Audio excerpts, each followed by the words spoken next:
अफगानिस्तान आपको ये सिखाता है कि रातों रात कुछ भी बदल सकता है और आज पूरी दुनिया को अफगानिस्तान से सबक लेना चाहिए।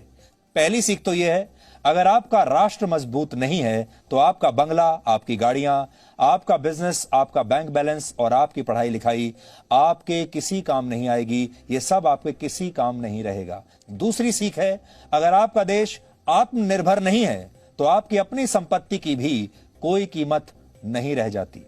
ये आपकी दूसरी सीख है, क्योंकि अगर आपका देश अफगानिस्तान की तरह बन गया जो दूसरे देशों की मदद पर आश्रित है, दूसरे देशों की सेना पर आश्रित है, तो फिर आपका भी यही हाल होगा। आप खुद कितनी भी संपत्ति कमा लीजिए, अगर आपकी सरकार में कड़े और बड़े फैसले लेने की ताकत नहीं है तो आपकी ताकत का भी कोई वजूद नहीं रहता। ऐसी स्थिति में आपको भी किसी दिन हवाई जहाज से लटक कर भागना पड़ सकता है। यह आपकी तीसरी सीख है।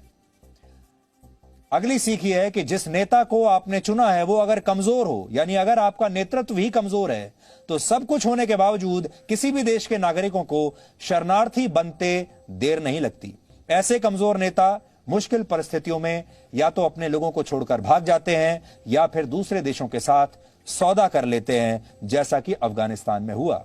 इसलिए वोट देते समय हमेशा यह याद रखें कि जिस नेता को आप चुन रहे हैं, जिस सरकार को आप चुन रहे हैं, वो आपके लिए और अपने देश के लिए मजबूती से खड़ी रहे, भागेगी नहीं।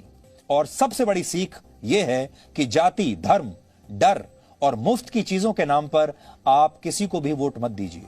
वोट अपने देश को मजबूत बनाने के लिए दीजिए। यह सीख अफगानिस्तान के इस संकट से आज भारत के हर नागरिक को लेनी चाहिए। जाति, धर्म ये सब बाद में आती हैं, मुफ्त की चीजें सब बाद में आता है। जब आपका देश बचेगा तब आप बचेंगे, वरना एक दिन आपको भी हवाई जहाज से लटक कर देश से भागने पर मजबूर होना पड़ेगा।